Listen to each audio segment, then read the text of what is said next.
जीवन की सीख, सबसे बड़ी सीख देने वाली कहानी। Child story Hindi with moral. आज मैं आपके लिए एक ऐसी कहानी बताने जा रहा हूँ जिसे पढ़कर आपको जीवन की सबसे बड़ी सीख मिलेगी। तो आइए पढ़ते हैं एक बच्चे की कहानी। एक समय की बात है, एक जंगल में सेब का एक बड़ा पेड़ था। एक बच्चा रोज उस पेड़ पर खेलने आया करता था। वह कभी पेड़ की डाली से लटकता, कभी फल तोड़ता, कभी उछल कूद करता था। सेब का पेड़ भी उस बच्चे से काफ़ी खुश रहता था। कई साल बाद इस तरह बीत गए। अचानक एक दिन बच्चा कहीं चला गया और फिर लौट के नहीं आया। पेड़ ने उसका काफ़ी इंतज़ार किया, पर वह नहीं आया। अब तो पेड़ उदास हो गया था।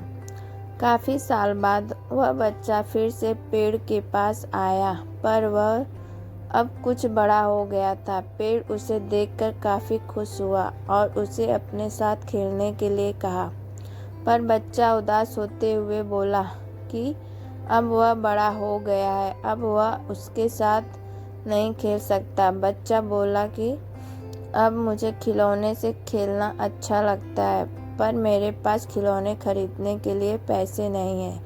पेड़ बोला, उदास ना हो, तुम मेरे फल तोड़ लो और उन्हें बेचकर खिलौने खरीद लो।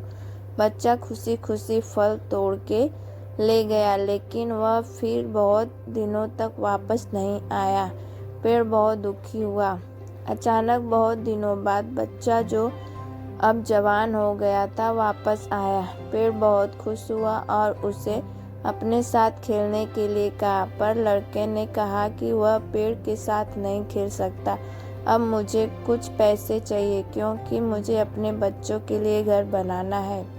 पेड़ बोला, मेरी शाखाएं बहुत मजबूत है, तुम इन्हें काट कर ले जाओ और अपना घर बना लो। अब लड़के ने खुशी खुशी सारी शाखाएं काट डाली और लेकर चला गया। उस समय पेड़ उसे देखकर बहुत खुश हुआ, लेकिन वह फिर कभी वापस नहीं आया और फिर से वह पेड़ अकेला और उदास हो गया था। अंत में वह काफ़ी दिनों बाद थका हुआ वहाँ आया। तभी पेड़ उदास होते हुए बोला कि अब मेरे पास ना फल है और ना ही लकड़ी, अब मैं तुम्हारी मदद भी नहीं कर सकता। बूढ़ा बोला कि अब उसे कोई सहायता नहीं चाहिए, बस एक जगह चाहिए जहाँ वह बाकी ज़िंदगी आराम से गुजार सके। पेड़ ने उसे अपनी जड़ों में पनाह दी और बूढ़ा हमेशा वहीं रहने लगा। यही कहानी आज हम सब की भी है मित्रों। इसी पेड़ की तरह हमारे माता पिता भी होते हैं। जब हम छोटे होते हैं तो उनके साथ खेलकर बड़े होते हैं और बड़े होकर उन्हें छोड़कर चले जाते हैं और तभी वापस आते हैं जब हमें कोई ज़रूरत होती है। धीरे धीरे ऐसे ही जीवन बीत जाता है। हमें पेड़ रूपी माता पिता की सेवा करनी चाहिए, ना कि सिर्फ उनसे फ़ायदा लेना चाहिए।